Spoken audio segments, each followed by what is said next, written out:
밀라노 올림픽이 발칵 뒤집혔습니다. 선수촌 집단 감염으로 17개국 86명이 쓰러졌습니다. 그런데 한국 선수단 150명, 감염자가 단 한 명도 없었습니다. 비밀은 35억짜리 도시락이었습니다. 군용 발열팩 기술로 물만 부으면 80도까지 올라가는 자가가열 도시락. 42명이 새벽 4시부터 하루 600식을 만들어 내거점으로 배송한 겁니다. 미국 올림픽위원회가 긴급 지시를 내렸습니다. 한국의 비밀을 알아내라. 그 충격적인 전말을 지금 공개합니다. 시작하기 전 구독과 좋아요, 그리고 대한민국 화이팅 댓글로 한국을 응원해주세요. 저는 마이클 브래드쇼입니다. 미국 올림픽 패럴림픽 위원회, 줄여서 USOPC의 선수 지원 서비스 부국장이죠. 올해 52살이고 28년 동안 미국 대표팀의 올림픽 현장을 책임져 왔습니다. 애틀랜타, 시드니, 아테네, 베이징, 런던, 리우, 도쿄, 파리. 8번의 올림픽을 거치면서 저는 한 번도 의심한 적이 없었어요. 미국이 세계 최고의 올림픽 운영 시스템을 갖고 있다는 걸요. 하지만 이번 밀라노에서 저는 완전히 틀렸다는 걸 깨달았습니다. 그것도 인구 5천만의 작은 나라, 한국 때문에요. 이야기는 올림픽 개막 열흘 전으로 거슬러 올라갑니다. 밀라노 말펜사 국제공항에 도착했을 때 저는 그야말로 의기양양했습니다. 8번째 올림픽이었거든요. 이 정도면 눈 감고도 할 수 있다고 생각했죠. 비행기에서 내리자마자 이탈리아 특유의 차갑고 건조한 공기가 코끝을 스쳤습니다. 영하 3도. 겨울 밀라노의 공기는 뼈를 파고드는 것 같았어요. 하지만 기분은 최고였습니다. 레이첼, 숙소 배정은 끝났어? 제 직속 팀원인 레이첼 파커 박사가 태블릿을 들고 빠르게 걸어왔습니다. 스포츠 영양학 전공의 하계 올림픽 3번, 동계 올림픽 2번을 함께한 베테랑이죠. 네, 부국장님. 선수촌 배정 완료됐고 의료팀 동선도 확인했습니다. 그런데 하나 보고 드릴 게 있어요. 레이첼이 태블릿 화면을 넘기더니 한 장의 사진을 보여줬습니다. 선수촌에서 300m쯤 떨어진 곳에 세워진 임시 건물이었어요. 하얀 컨테이너 3동이 나란히 붙어 있고 앞에는 냉장 트럭 2대가 서 있었습니다. 이게 뭐야? 한국 대표팀 전용 급식 센터입니다. 밀라노에 하나, 코르티나에 하나, 리비뇨에 하나. 총 4곳을 운영한다고 해요. 저는 눈살을 찌푸렸습니다. 솔직히 이해가 안 됐거든요. 별도로 급식 센터를 세웠다고? 조직위에서 제공하는 선수촌 식당이 있는데, 네, 35억 원 규모 예산에 조리 인력만 42명이래요. 코웃음이 나왔습니다. 35억이면 우리 미국 기준으로 250만 달러가 넘는 돈이에요. 그 돈이면 훈련 장비를 업그레이드하고도 남죠. 도시락을 따로 싸먹겠다는 건가? 이건 올림픽이지 소풍이 아닌데. 저는 고개를 저으며 짐을 챙겼습니다. 28년간 8번의 올림픽을 다녀봤지만 자국 선수단 급식을 위해 별도 시설을 차린 나라는 처음이었어요. 솔직히 말하면 과잉 대응이라고 생각했습니다. 레이첼이 조심스럽게 말했습니다. 부국장님, 한번 둘러볼까요? 어떤 시스템인지 참고할 만한 게 있을 수도. 저는 손을 내저었어요. 지금 미국 선수 280명 관리도 바쁜데 한국 밥 구경하러 갈 시간이 어딨어. 우리는 우리 할 일이나 하자. 그때 저는 몰랐습니다. 그 결정을 열흘 뒤에 얼마나 후회하게 될지. 선수촌에 도착해서 시설을 점검했습니다. 숙소는 깔끔했고 훈련 시설도 나쁘지 않았어요. 무엇보다 이탈리아에서 열리는 올림픽이니 음식 걱정은 전혀 하지 않았습니다. 미식의 나라 아닙니까? 선수촌 메인 식당에 들어갔을 때 저는 꽤 만족스러웠어요. 천장이 높은 홀에 테이블 200개가 정렬되어 있고 이탈리아산 올리브 오일 향이 은은하게 퍼지고 있었습니다. 파스타, 리소토, 해산물 그릴, 샐러드 바. 메뉴만 50가지가 넘었죠. 역시 이탈리아야. 이 정도면 선수들이 오히려 살찌겠는데 농담이 아니었어요. 진심으로 걱정 없다고 생각했습니다. 28년 경력의 자신감이었죠. 하지만 그 자신감이 무너지기까지는 며칠밖에 걸리지 않았습니다. 올림픽 개막 사흘째 아침이었습니다. 훈련을 마치고 돌아온 미국 쇼트트랙 선수 에밀리 체니 식당 앞에서 저를 붙잡았어요. 24살의 중국계 미국인으로 이번이 첫 올림픽이라 눈이 반짝거리던 아이였는데 그날 표정은 영안이었습니다. 브래드쇼 부국장님, 식당 음식이 좀 이상해요. 이상하다니? 뭐가? 파스타가 불어있고 소스가 식어서 기름이 둥둥 떠요. 어제 저녁 리소토는 딱딱해서 거의 못 먹었거든요. 저는 처음에 대수롭지 않게 넘겼습니다. 선수촌 식당이 레스토랑은 아니니까요. 하지만 그날 오후 비슷한 불만이 3건 더 들어왔습니다. 직접 확인하러 식당에 갔어요. 점심시간이 한참 지난 오후 3시쯤이었는데 뷔페 라인의 파스타가 눈에 들어왔습니다. 표면에 하얀 막이 형성되어 있었어요. 젓가락으로 들어올리니 면이 서로 엉겨 붙어서 한 덩어리가 됐죠. 옆에 있던 치킨 그릴도 겉면이 딱딱하게 굳어 있었습니다. 그제야 문제가 보이기 시작했어요. 선수촌 식당은 규모가 컸습니다. 하지만 경기장이 밀라노, 코르티나 다무페초, 리비뇨 3곳에 분산되어 있었거든요. 밀라노에서 코르티나까지는 350km, 차로 4시간이 넘는 거리입니다. 선수들이 경기장에서 돌아오면 식사 시간이 한참 지나 있었고 남아있는 음식은 이미 식어서 맛이 없었어요. 이탈리아 음식의 특성상 파스타는 만들자마자 먹어야 제맛이고 리소토는 10분만 지나도 퍼져버립니다. 미식의 나라라는 게 오히려 약점이 된 거예요. 이건 시스템 문제구나. 혼잣말이 나왔습니다. 하지만 저는 곧 머리를 저었어요. 별것 아니라고 생각했습니다. 식사 시간만 조절하면 되는 문제니까요. 그날 저녁 선수촌 복도를 걷다가 이상한 광경을 목격했습니다. 한국 선수들 4~5명이 로비 한쪽 벤치에 둘러앉아 있었어요. 그런데 그 앞에 놓인 것들이 좀 특이했습니다. 검은색 도시락통이었는데 뚜껑을 여는 순간 하얀 김이 모락모락 피어올랐습니다. 밖은 영하 5도였습니다. 선수촌 건물 안도 그리 따뜻하지 않았어요. 그런데 저 도시락에서 어떻게 김이 나는 거지? 한국 선수들의 표정이 인상적이었어요. 밥을 한 입 떠먹는 순간 얼굴이 활짝 펴지는 게 마치 집에 온 것처럼 편안해 보였습니다. 반찬통에는 빨간 김치와 초록색 나물, 갈색 고기 요리가 알록달록하게 담겨 있었어요. 옆에 앉은 선수가 국물 용기 뚜껑을 열자 된장 냄새가 복도까지 퍼졌습니다. 레이첼이 옆에서 속삭였어요. 저게 아까 말씀드린 한국 급식 센터에서 나온 도시락이에요. 저 온도에서 어떻게 뜨거운 밥을 만들지? 전자레인지도 없는 것 같은데. 발열팩이라고 물만 부으면 화학 반응으로 열이 나는 기술이래요. 군용 전투식량에 쓰는 거라고 하더라고요. 군용 기술을 도시락에? 저는 흥미가 생기면서도 고개를 갸우뚱했습니다. 기발하긴 한데 역시 과잉 아닌가 싶었거든요. 35억 원이나 들여서 할 일이 이건가? 대단하긴 한데 좀 오버 아니야? 선수촌 식당을 두고 왜 저러는 건지 모르겠네. 제 옆을 지나가던 독일 봅슬레이 코치 한스 베버가 한국 선수들을 바라보며 부럽다는 듯이 중얼거렸습니다. 우리 선수들한테도 저런 게 있으면 좋겠는데. 저는 속으로 비웃었어요. 세계 최강 미국이 도시락을 부러워할 일은 없다고 생각했으니까요.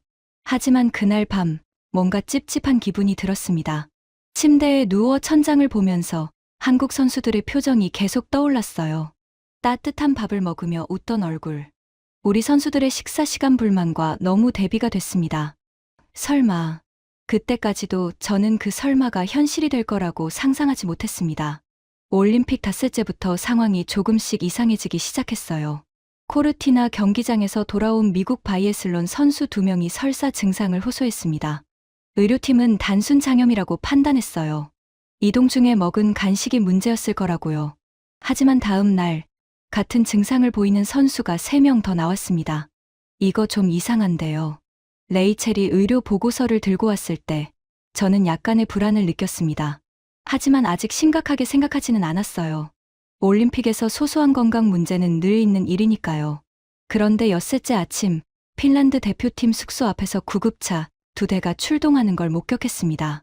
심장이 철렁 내려앉았어요. 핀란드 선수 15명이 한꺼번에 쓰러졌습니다.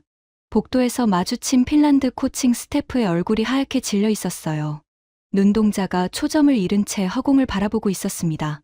노로바이러스라고 합니다. 그 한마디에 등골이 서늘해졌습니다. 노로바이러스.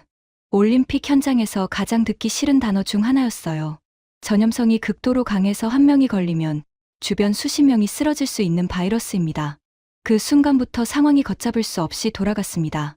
오전 10시 스위스 대표팀에서 감염자 8명 확인.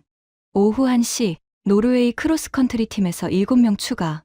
오후 5시 캐나다, 오스트리아, 체코에서도 감염자가 발생했다는 보고가 올라왔습니다. 선수촌 전체가 공포에 빠졌어요.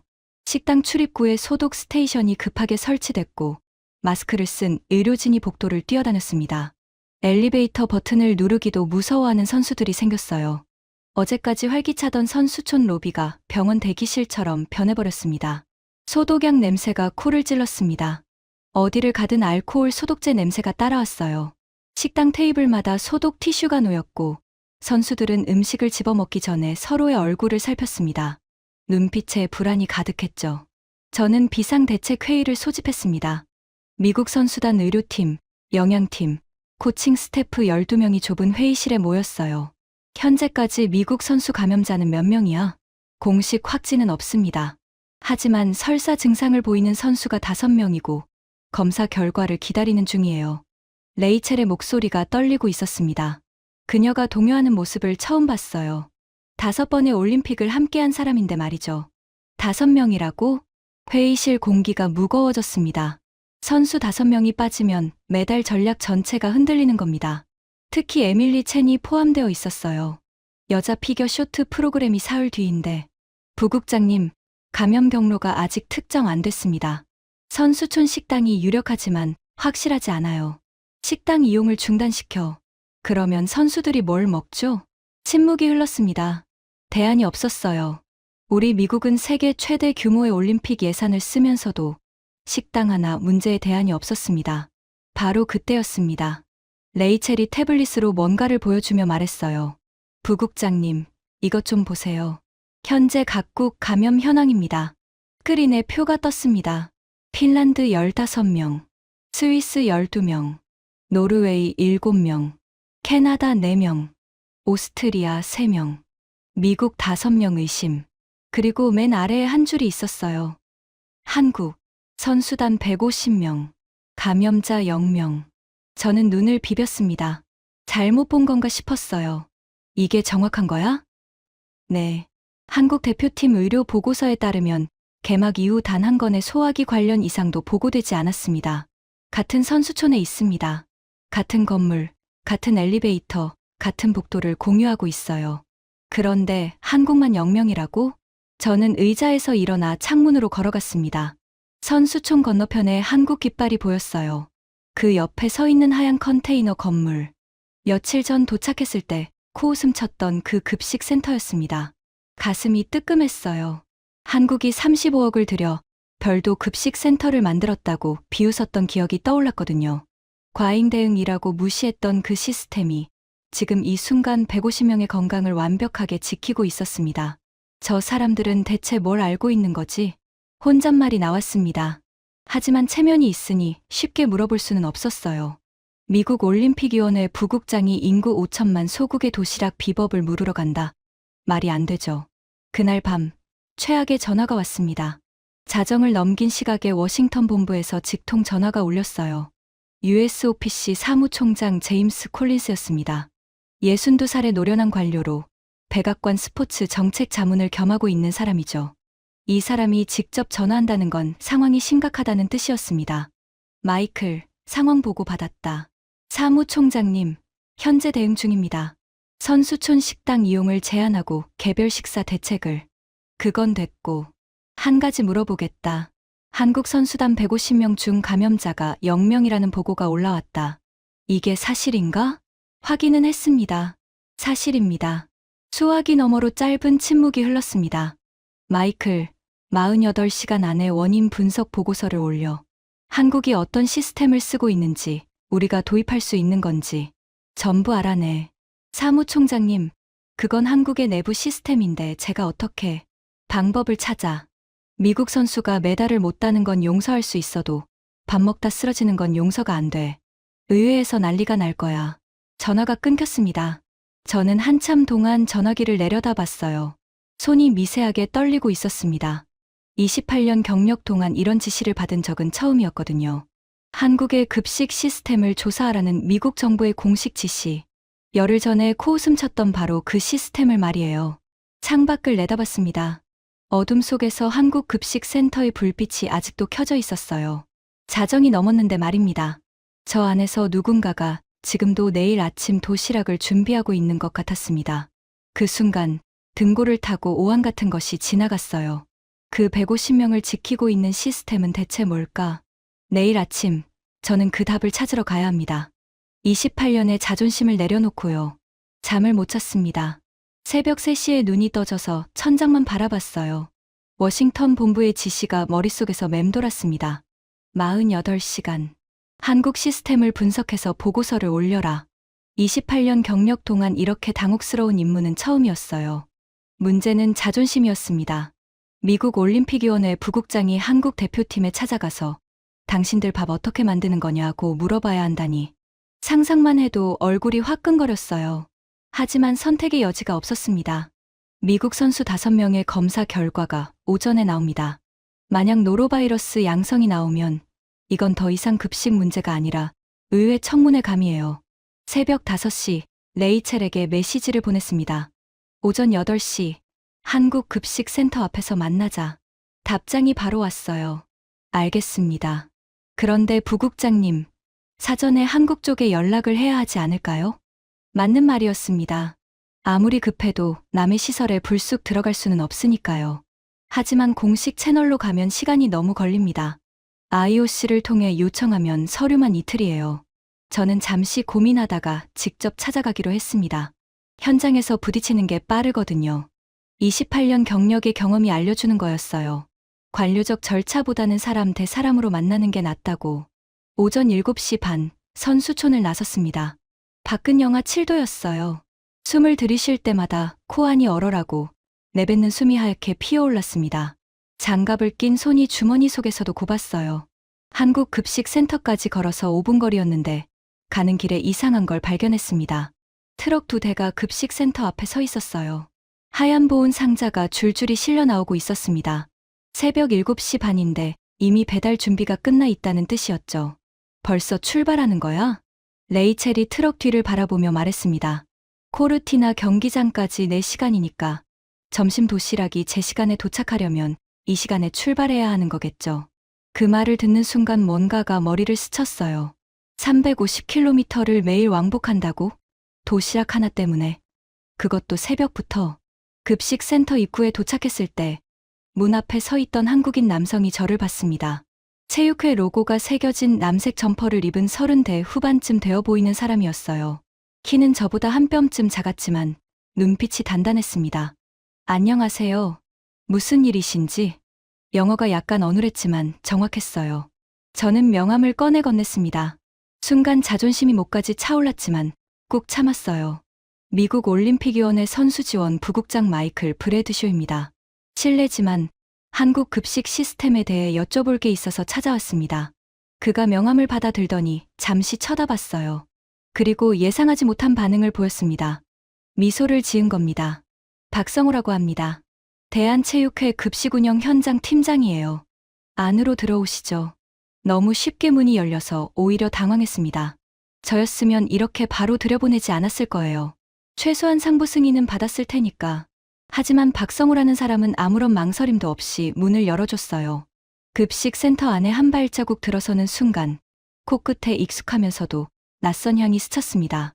참기름 냄새였어요. 그 위에 마늘을 볶는 고소한 향, 국물이 끓는 구수한 냄새가 겹겹이 쌓여 있었습니다. 하지만 제 시선을 사로잡은 건 냄새가 아니었습니다. 사람들이었어요. 하얀 위생복에 마스크, 위생 모자를 쓴 사람들이 정확한 동선을 그리며 움직이고 있었습니다. 한 명도 서 있는 사람이 없었어요. 모두가 자기 위치에서 자기 일을 하고 있었죠. 왼쪽에서는 밥을 짓고 있었고, 가운데에서는 반찬을 도시락 용기에 담고 있었어요. 오른쪽에서는 국물 용기를 밀봉하고 있었습니다. 맨 끝에서는 완성된 도시락에 발열팩을 장착하고 보온 가방에 넣는 작업이 동시에 이루어지고 있었어요. 소음이 거의 없었습니다. 42명이 한 공간에서 일하고 있는데 잡담 소리가 들리지 않았어요. 오직 칼질 소리, 용기 닫히는 소리, 발열팩 포장이 찢어지는 소리만 규칙적으로 울렸습니다. 저는 그 자리에 멈춰 서서 한참을 바라봤어요. 이건 주방이 아니었습니다. 군사 작전실이었어요. 지금 보시는 게 오전 조입니다. 박성호가 담담하게 설명을 시작했어요. 새벽 4시에 1조가 출근해서 아침 도시락을 완성합니다. 6시 반에 2조가 교대하면서 점심 준비에 들어가요. 하루 3끼 플러스 간식까지 150인분을 4곳으로 배송합니다. 4곳이요? 밀라노 선수촌, 코르티나 경기장, 리비뇨 경기장, 그리고 코리아 하우스. 각 거점에 소규모 보온 스테이션을 운영해서 현장에서 최종 배분합니다. 레이첼이 옆에서 계산기를 두드렸어요. 하루 3끼에 150인분이면 450씩. 거기에 간식까지 더하면 하루 600씩 이상이잖아요? 42명이 그걸 매일? 박성호가 고개를 끄덕였습니다. 개막 전 열흘 동안 리허설을 5번 했습니다. 동선, 조리 시간, 포장 시간, 배송 시간. 전부 분 단위로 최적화했어요. 저는 숨을 깊이 들이켰습니다. 분 단위 최적화라니. 28년간 올림픽 현장을 다녔지만 급식팀이 분 단위로 리허설을 한다는 건 들어본 적이 없었어요. 저건 뭡니까? 레이첼이 작업대 한쪽을 가리켰습니다. 초록색 패키지가 산더미처럼 쌓여 있었어요. 한글이 적혀 있어서 읽을 수는 없었지만 모양이 독특했습니다. 평평한 직사각형에 한쪽 끝이 뜯을 수 있게 되어 있었어요. 발열팩입니다. 박성호가 하나를 집어 들더니 설명했어요. 원래 군용 전투식량에 쓰는 기술이에요. 생석회와 철분 혼합물이 들어있는데 여기에 물을 부으면 화학 반응이 일어나면서 열이 발생합니다. 15분 안에 섭씨 80도까지 올라가요. 80도요? 네. 도시락 용기 아래에 장착하면 밥이 김이 모락모락 나는 상태로 유지됩니다. 전자레인지도, 전기도, 가스도 필요 없어요. 물만 있으면 됩니다. 박성호가 시연을 해줬어요. 발열팩을 도시락 아래 깔고 옆에 달린 구멍에 종이컵으로 물을 부었습니다. 5초쯤 지나자 쉬익 하는 소리와 함께 하얀 증기가 피어올랐어요. 손을 가까이 대보니 확실한 열기가 느껴졌습니다. 이거 군용 기술이라고 하셨죠? 네. 한국군이 영하 20도의 전방 초소에서 쓰는 전투식량 기술입니다. 그걸 올림픽 급식에 적용한 거예요. 레이첼의 눈이 커졌어요. 군용 기술을 민간에 이렇게 쓰는 건 처음 봐요. 미국에도 MRE가 있지만 이렇게 정교하진 않은데. MRE. 미국 군용 전투식량이죠. 저도 알고 있었습니다. 하지만 솔직히 맛은 형편없어요. 병사들 사이에서 먹을 수 있는 쓰레기라는 농담이 나올 정도니까요. 그런데 한국은 같은 원리를 갈비찜과 된장국에 적용했다는 겁니다. 직접 드셔보시겠어요? 박성호가 완성된 도시락 하나를 건넸습니다. 뚜껑을 열었어요. 하얀 김이 확 올라오면서 제 얼굴을 감쌌습니다. 영하 7도의 컨테이너 안에서요. 쌀밥 위에 참기름이 반짝거렸고 옆 칸에 빨간 김치, 초록색 시금치 나물, 갈색 소고기 볶음이 알록달록하게 담겨 있었어요. 국물 용기를 열자 된장 냄새가 코를 자극했습니다. 한 숟가락 떠먹었어요. 따뜻했습니다. 입안에 뜨거운 밥알이 퍼지면서 참기름 향이 코를 타고 올라왔어요. 된장국을 한 모금 마시니 배속까지 따뜻해지는 느낌이었습니다. 저는 한참 동안 아무 말도 할 수 없었어요. 28년간 8번의 올림픽을 다니면서 수백 가지 음식을 먹어봤습니다.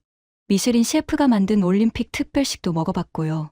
하지만 영하의 날씨에 전기도 가스도 없이 물만 부어서 이 정도 온도와 맛을 만들어내는 건 처음이었어요.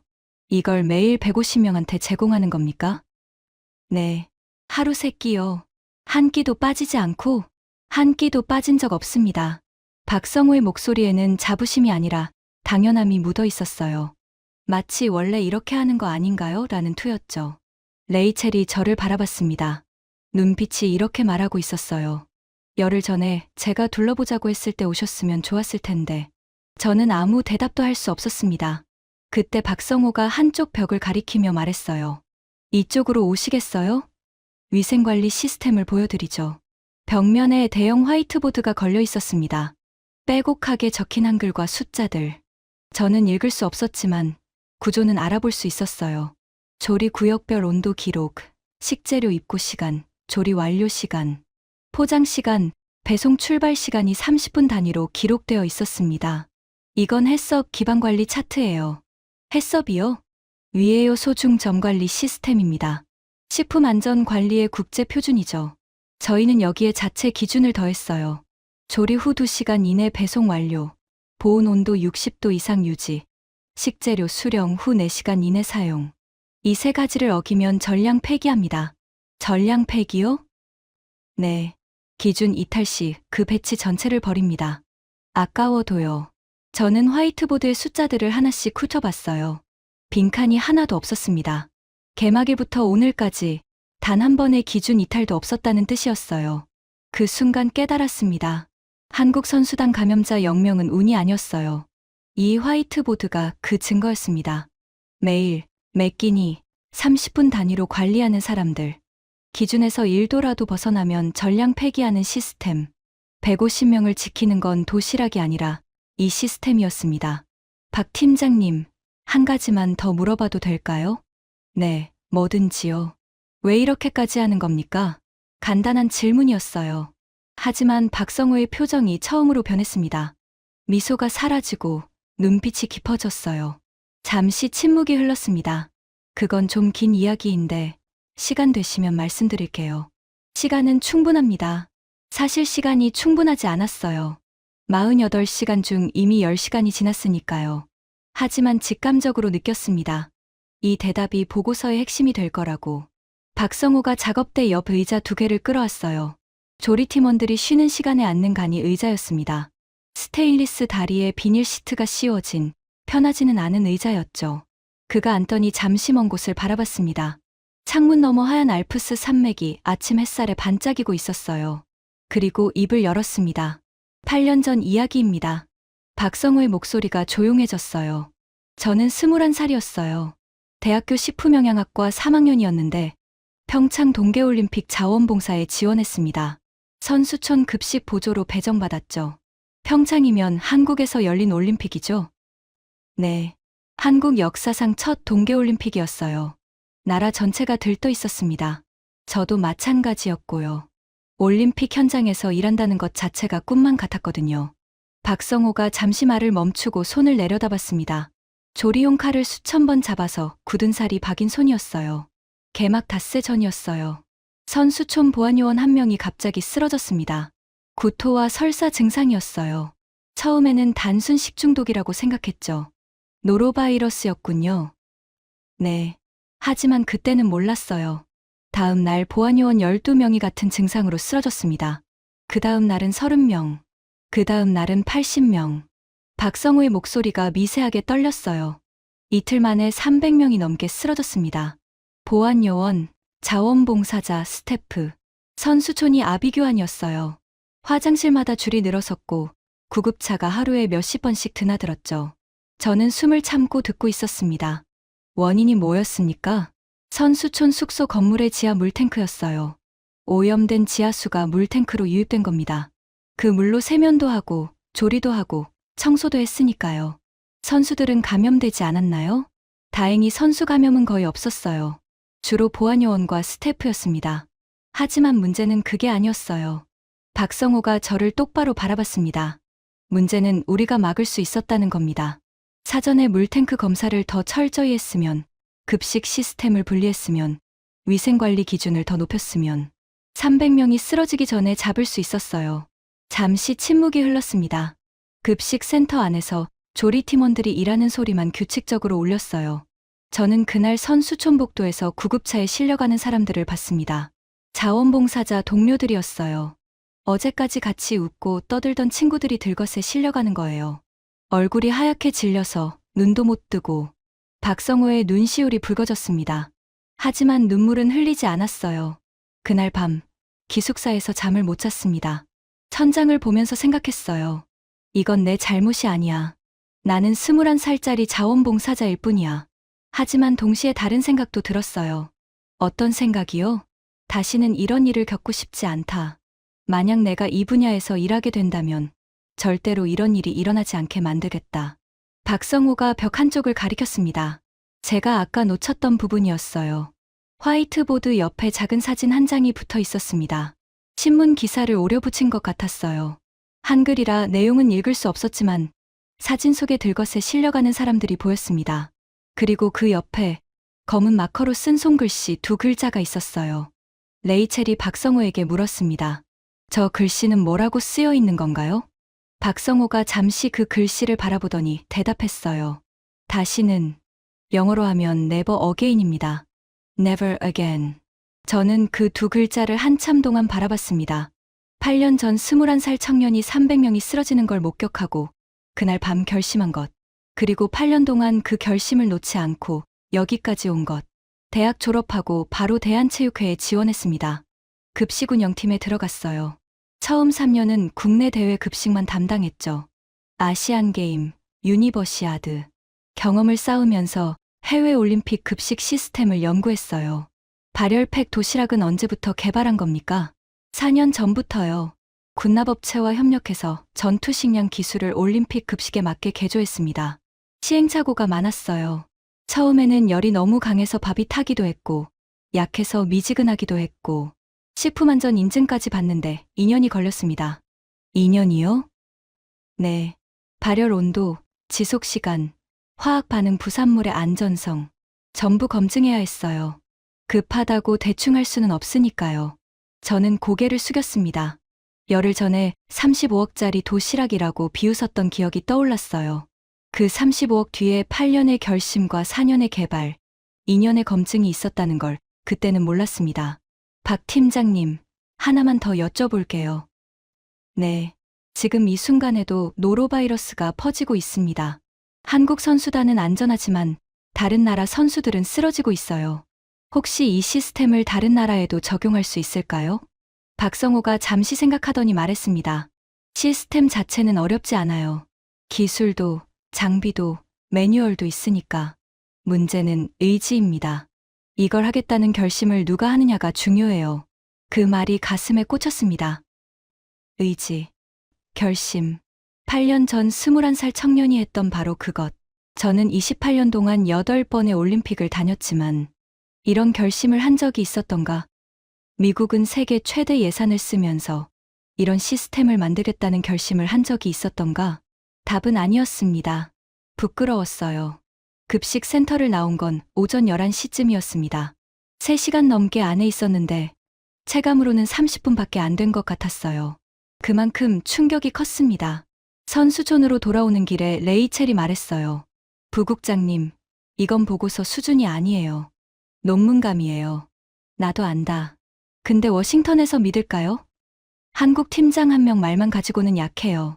다른 나라 반응도 있어야 합니다. 맞는 말이었습니다.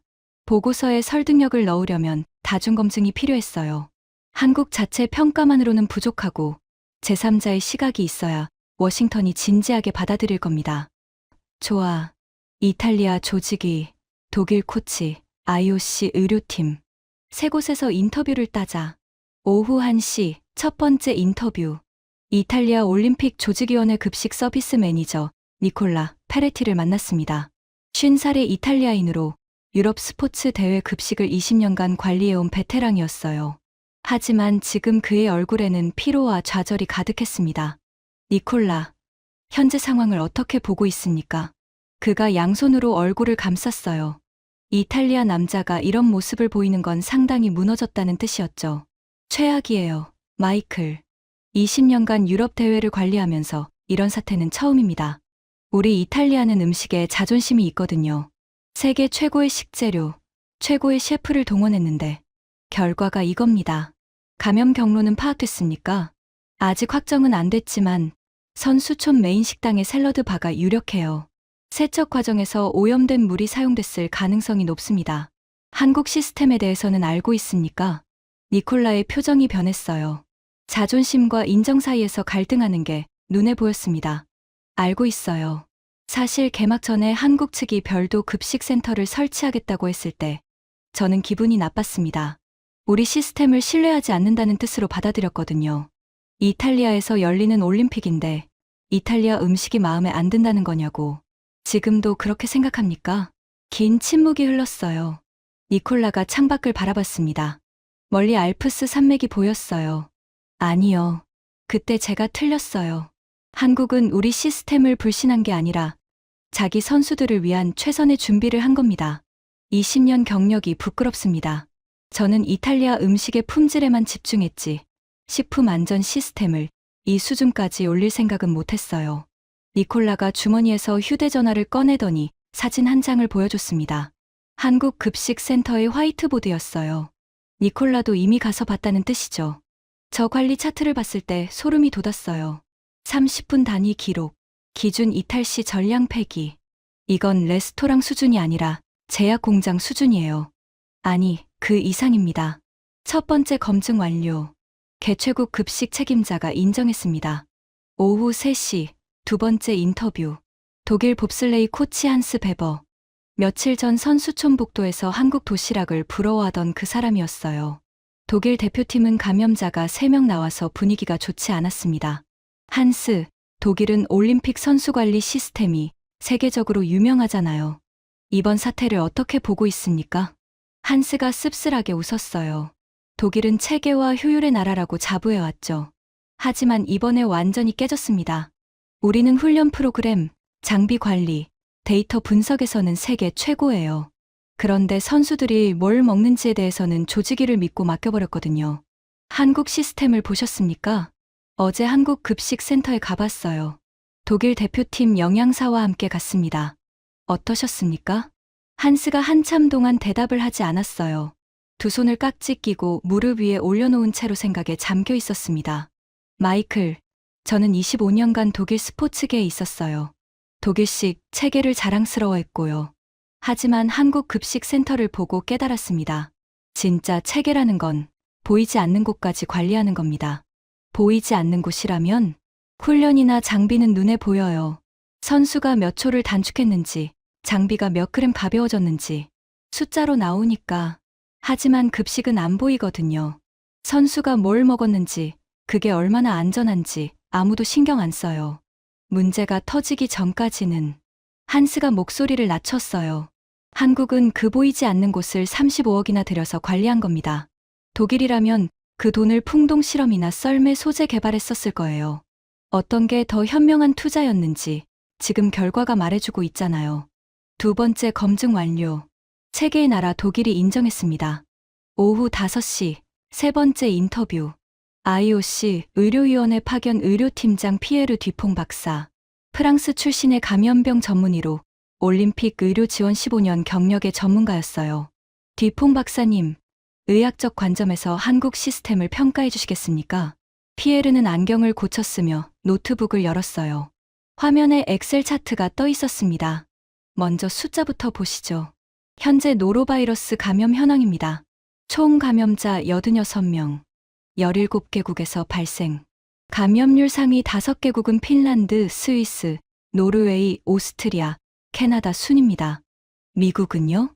미국은 확진 5명, 의심 3명으로 총 8명. 감염률로 보면 중간 정도입니다. 그리고 한국은 피에르가 저를 바라보며 말했어요. 0명입니다. 150명 선수단 중 소화기 관련 이상 증상을 보고한 사람이 단 한 명도 없습니다. 이건 통계적으로 매우 이례적이에요. 왜 이례적입니까? 노로바이러스의 전염성을 고려하면 같은 선수촌에 거주하는 집단에서 감염자가 0명일 확률은 극히 낮습니다. 엘리베이터 버튼, 문 손잡이, 복도 공기만으로도 전파가 가능한 바이러스거든요. 한국이 0명이라는 건 단순한 행운이 아니라 의도적 차단 시스템이 작동했다는 의미입니다. 구체적으로 어떤 부분이 효과적이었다고 보십니까? 피에르가 손가락을 하나씩 접으며 말했어요. 첫째, 완전 분리 급식.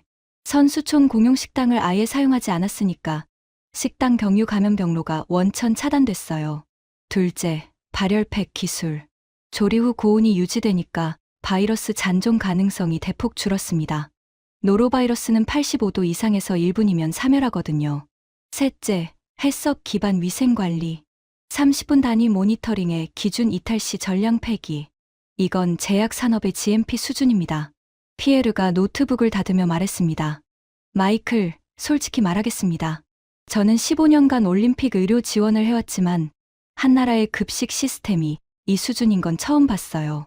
이건 IOC 차원에서 연구 대상이 되어야 합니다. 세 번째 검증 완료. IOC 의료 전문가가 인정했습니다. 세 번의 인터뷰를 마치고 숙소로 돌아왔을 때 시계는 저녁 7시를 가리키고 있었습니다. 48시간 중 22시간이 지나 있었어요. 저는 책상에 앉아 노트를 펼쳤습니다. 오늘 하루 동안 모은 정보를 정리해야 했어요. 한국 급식 시스템, 35억 원 투자, 42명 인력, 4거점 운영, 군용 발열팩 기술. 헬스업 기반 30분 단위 관리, 기준 이탈 시 전량 폐기, 8년 전 평창의 교훈, 21살 자원봉사자의 결심, 그리고 새 나라의 검증, 이탈리아 제약 공장 수준, 독일 보이지 않는 곳을 관리하는 진짜 체계, 프랑스 IOC 연구 대상이 되어야 한다. 이 모든 걸 종합하면 결론은 하나였어요. 한국은 급식을 만든 게 아니라 시스템을 만들었습니다. 하지만 보고서를 쓰기 전에 한 가지 더 확인해야 할 게 있었어요. 한국이 자기 선수단만 지키는 나라인지 아니면 더 큰 그림을 그리는 나라인지. 그 답은 다음 날 아침에 알게 됐습니다. 다음 날 새벽 6시 레이첼에게서 긴급 메시지가 왔어요. 부국장님, 지금 한국 급식센터로 와보세요. 빨리요. 뭔가 문제가 생긴 줄 알고 뛰어갔습니다. 영하 8도의 새벽 공기가 폐를 찔렀지만 신경 쓸 겨를이 없었어요. 급식센터 앞에 도착하니 예상과 다른 광경이 펼쳐져 있었습니다. 트럭이 평소보다 한 대 더 서 있었어요. 그리고 한국 조리팀원들이 평소보다 빠르게 움직이고 있었습니다. 도시락 상자가 평소보다 훨씬 많이 쌓여 있었고요. 레이첼이 센터 앞에서 기다리고 있었어요. 눈이 빨갛게 충혈되어 있었습니다. 울었나 싶었는데 표정은 감동에 가까웠어요. 무슨 일이야? 한국 팀이 다른 나라 선수들한테 도시락을 나눠주기 시작했어요. 뭐라고? 노로바이러스로 감염된 나라 선수들이요. 선수촌 식당을 못 쓰니까 제대로 된 식사를 못하고 있었거든요. 한국 팀이 그걸 알고 추가 도시락을 만들기 시작한 거예요. 저는 급식 센터 안으로 들어갔습니다. 박성호가 전화기를 귀에 대고 빠르게 한국어로 뭔가를 말하고 있었어요. 표정이 비장했습니다. 전화를 끊더니 조리팀에게 지시를 내렸어요. 제가 알아들을 수 없는 한국어였지만 팀원들이 고개를 끄덕이며 속도를 더 올리는 게 보였습니다. 박 팀장님, 이건 무슨 상황입니까? 박성호가 저를 보며 말했어요. 어젯밤에 노르웨이 크로스컨트리 팀 매니저한테 연락이 왔습니다. 팀 절반이 감염돼서 식당을 못 쓰는데 먹을 게 없다고요. 컵라면으로 버티고 있다고 했어요. 그래서 도시락을 보내기로 한 겁니까? 노르웨이만이 아닙니다. 핀란드, 스위스, 오스트리아에서도 연락이 왔어요. 오늘부터 추가로 80인분을 더 만들기로 했습니다. 80인분이요? 150인분도 빠듯하다고 하지 않았습니까? 박성호가 잠시 멈칫했어요. 그리고 솔직하게 대답했습니다. 빠듯합니다. 조리팀이 새벽 3시에 출근하기로 했어요. 1시간 일찍이요. 식재료도 추가 발주해야 하고 예산도 초과될 겁니다. 그런데 왜 하는 겁니까? 한국 선수단을 지키는 게 당신의 임무 아닙니까? 박성호가 저를 바라봤어요. 그 눈빛을 저는 평생 잊지 못할 겁니다. 올림픽은 메달이 아니라 사람입니다. 단 한 문장이었어요. 하지만 그 한 문장이 저를 완전히 무너뜨렸습니다. 저는 28년간 올림픽 현장을 다녔습니다. 미국이 세계 최강이라고 자부했어요. 최대 예산, 최고 장비, 최첨단 시스템. 하지만 옆나라 선수가 컵라면으로 버티고 있을 때 우리가 한 건 뭐였죠? 아무것도 하지 않았습니다. 우리 선수 관리하기도 바쁘다는 핑계로요. 한국은 자기 선수 150명분도 빠듯한 상황에서 새벽 3시에 1시간 일찍 출근해서 80인분을 더 만들고 있었어요. 예산이 초과될 걸 알면서도, 조리팀이 더 힘들어질 걸 알면서도. 오전 9시 노르웨이 크로스컨트리 팀 매니저 유리 소콜로프가 한국 급식센터를 찾아왔습니다. 유리는 43살의 장신 노르웨이 남성이었어요. 크로스컨트리 팀 절반이 감염되면서 이틀째 제대로 잠을 못 잔 게 얼굴에 나타나 있었습니다. 눈 밑에 짙은 그늘이 져 있었고 얼굴이 헬쑥해져 있었어요. 박성호가 보온 상자를 건넸습니다. 유리가 뚜껑을 열자 하얀 김이 올라왔어요. 유리의 손이 떨렸습니다. 이게 뭡니까? 오늘 점심입니다. 소고기 불고기에 미역국이에요. 따뜻하게 드세요. 유리가 도시락을 내려다봤어요. 하얀 쌀밥 위에 올려진 갈색 불고기, 초록 브로콜리, 주황색 당근, 빨간 김치. 색감이 선명했어요. 그리고 미역국에서 올라오는 구수한 김. 유리의 눈시울이 붉어졌습니다. 이틀 동안 컵라면하고 에너지바밖에 못 먹었어요. 따뜻한 밥이 이렇게 고마운 줄 몰랐습니다. 유리가 고개를 숙이며 목소리를 낮췄어요. 저희 팀에 21살짜리 신인이 있는데 첫 올림픽인데 감염돼서 이틀째 격리 중이에요. 밥을 못 먹으니까 울더라고요. 이걸 갖다 주면 그 아이가 얼마나 좋아할지. 박성호가 유리의 어깨를 가볍게 잡았어요. 충분히 가져가세요. 내일부터 매일 보내드리겠습니다. 유리가 고개를 들었어요. 눈물이 볼을 타고 흘러내렸습니다. 43살의 북유럽 남자가 한국인 앞에서 울고 있었어요. 저도 눈시울이 뜨거워졌습니다. 고개를 돌렸어요. 미국 올림픽위원회 부국장이 여기서 울면 안 되니까요. 하지만 마음속으로는 이미 결심이 서 있었습니다. 보고서의 결론이 뭐가 되어야 하는지 이제 확실히 알겠어요. 숙소로 돌아와서 노트북을 열었습니다. 48시간 중 36시간이 지나 있었어요. 남은 12시간 안에 보고서를 완성해야 합니다. 제목을 먼저 정했어요. 타이핑하는 손가락이 떨렸습니다. 한국형 올림픽 급식 시스템 분석 보고서. 부제, 미국이 배워야 할 것들. 28년 경력 동안 이런 제목의 보고서를 쓴 적은 없었습니다. 미국이 배워야 할 나라가 있다는 걸 인정하는 문서를 말이에요. 하지만 지금 이 순간 거짓을 쓸 수는 없었어요. 보고서 본문을 채워나갔습니다. 한국에 35억 원 투자, 42명 전문 인력, 사거점 동시 운영, 군용 발열팩 기술의 민간 적용, 해썹 기반 30분 단위 위생관리, 기준 이탈 시 전량 폐기, 8년간의 준비와 4년간의 기술 개발, 그리고 마지막 섹션, 시사점 및 재현. 저는 잠시 키보드에서 손을 댔습니다. 창밖을 바라봤어요. 밤에 밀라노가 불빛으로 반짝이고 있었습니다. 멀리 선수촌 너머 한국급식센터의 불빛이 아직도 켜져 있었어요. 내일 새벽 3시에 출근하는 사람들이 준비를 하고 있겠죠. 키보드 위에 손을 올렸습니다. 그리고 썼어요. 미국은 세계 최대 올림픽 예산을 투입하면서도 선수 급식 안전에서 인구 5천만 한국에 완패했습니다. 이는 예산의 문제가 아닙니다. 시스템의 문제이며 더 정확히는 의지의 문제입니다. 한국의 시스템은 8년 전 자국 올림픽에서의 실패에서 출발했습니다. 그 실패를 부끄러워하지 않고 시스템으로 승화시킨 것입니다. 미국에 부족한 것은 돈도 기술도 아닙니다. 실패에서 배우겠다는 각오입니다.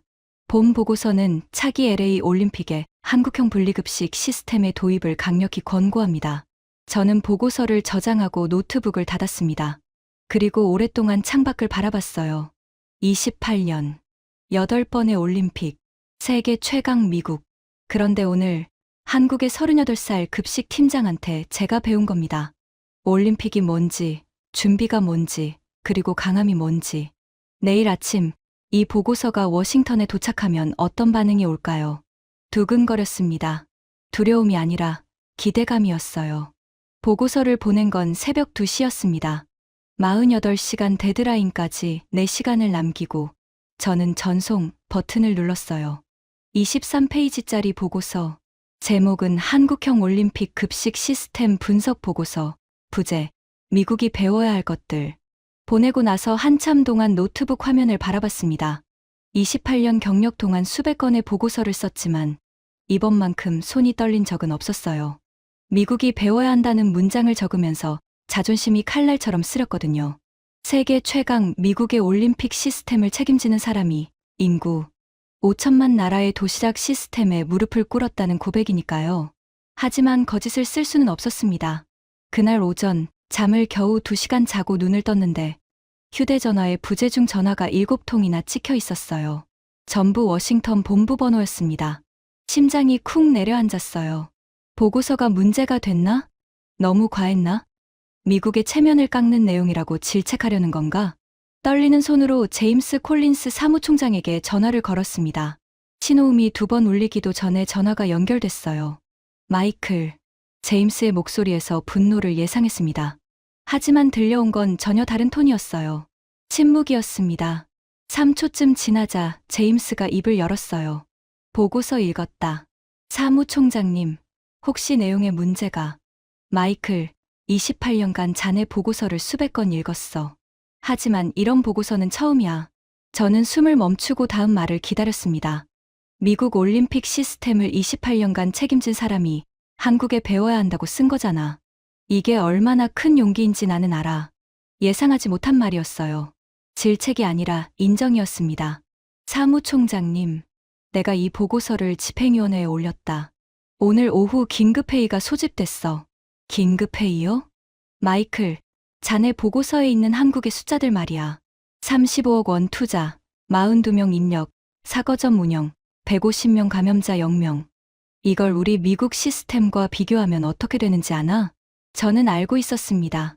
미국 올림픽위원회의 선수 급식 관련 예산은 한국의 8배가 넘어요. 280명 선수단에 영양사만 12명을 파견합니다. 하지만 결과는 감염자 5명에 의심자 3명. 한국은 그 8분의 1 예산으로 감염자 0명을 만들었습니다. 자네가 쓴 마지막 문장이 뭐였지? 다시 읽어줄까? 기억합니다. 미국에 부족한 것은 돈도 기술도 아닙니다. 실패해서 배우겠다는 각오입니다. 이 문장을 읽고 나서 나는 30분 동안 아무것도 못했어. 제임스가 잠시 말을 끊었다가 다시 이었어요. 마이클, 나도 40년간 미국 스포츠 행정에 있었다. 자네보다 12년 더 오래 있었지. 그런데 이런 보고서를 받은 건 처음이야. 미국이 배워야 할 나라가 있다는 보고서를. 저도 쓰면서 처음이었습니다.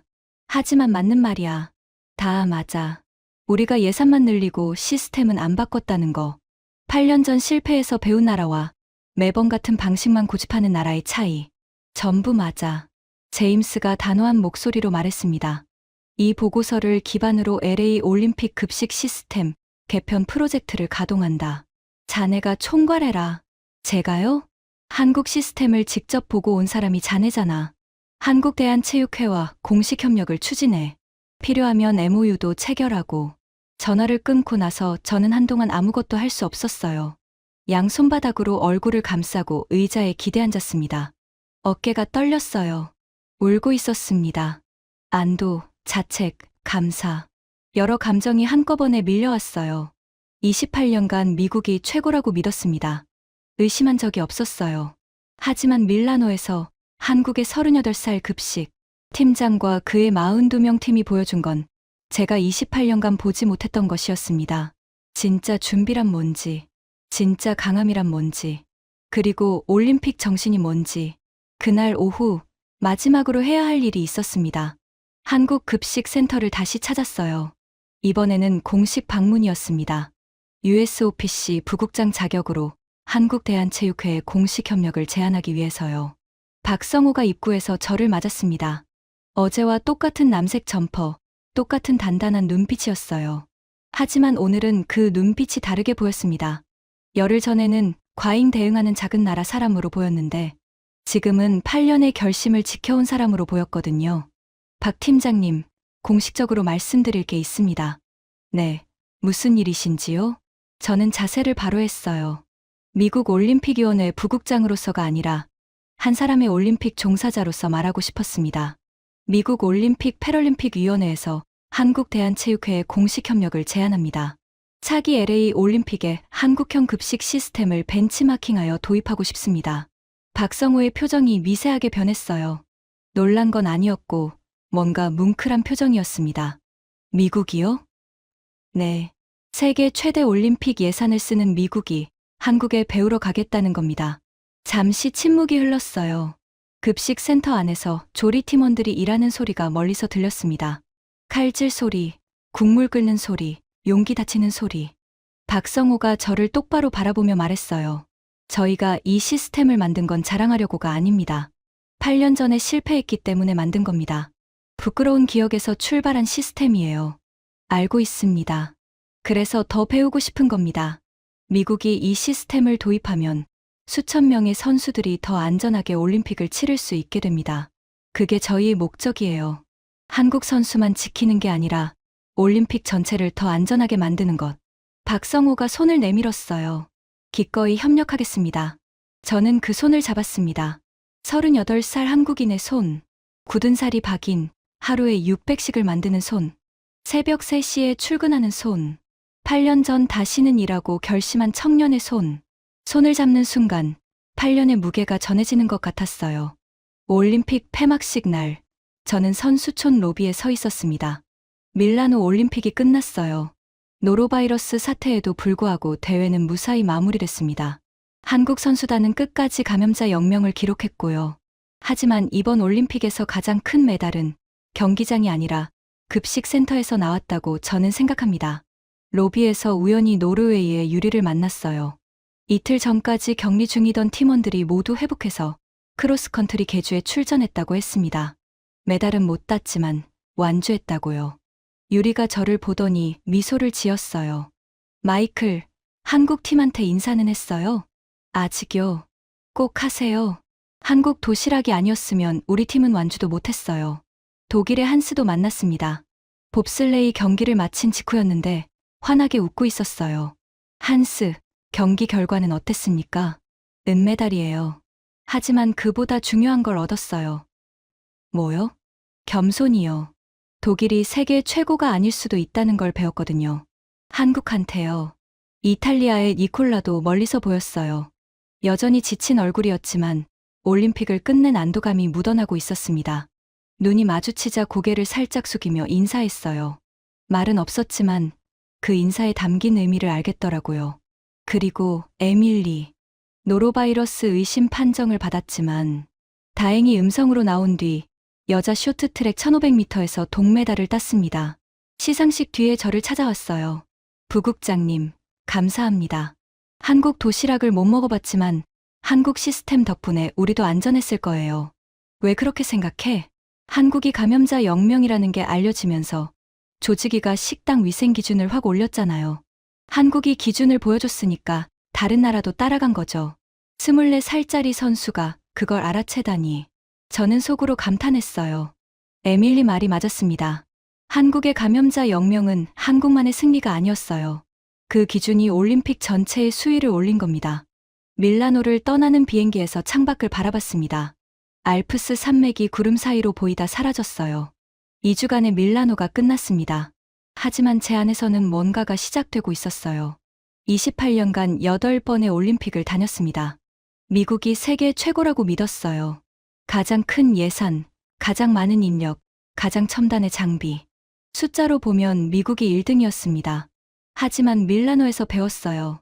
진정한 강함은 예산의 크기가 아니라는 걸. 한국은 8년 전 자기들의 올림픽에서 실패했습니다. 300명이 넘게 쓰러지는 걸 지켜봐야 했어요. 그건 분명 치욕이었을 겁니다. 하지만 한국은 그 치욕을 부끄러워하지 않았습니다. 감추지도 않았어요. 대신 시스템으로 만들었습니다. 21살의 자원봉사자가 다시는 일하고 결심하고 8년 동안 그 결심을 놓지 않고 35억 원의 예산과 42명의 팀과 4년의 기술 개발로 만들어낸 시스템. 그리고 그 시스템으로 150명의 선수를 지키고 다른 나라 선수 80명에게까지 따뜻한 밥을 나눠준 나라. 미국이 가장 부족했던 건 돈도 기술도 아니었습니다. 실패에서 배우는 겸손이었어요. 워싱턴에 돌아오면 LA 올림픽 급식 시스템 개편 프로젝트를 시작합니다. 한국대한체육회와 첫 번째 공식 회의가 다음 달로 잡혔어요.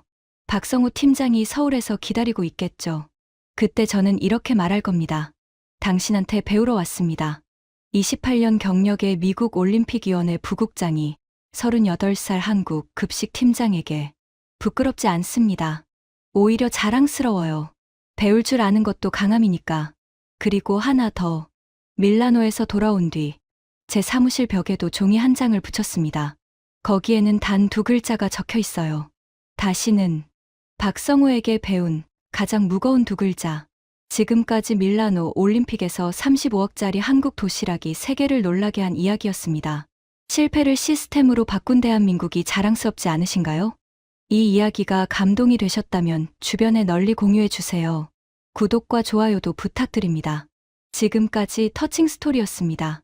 감사합니다.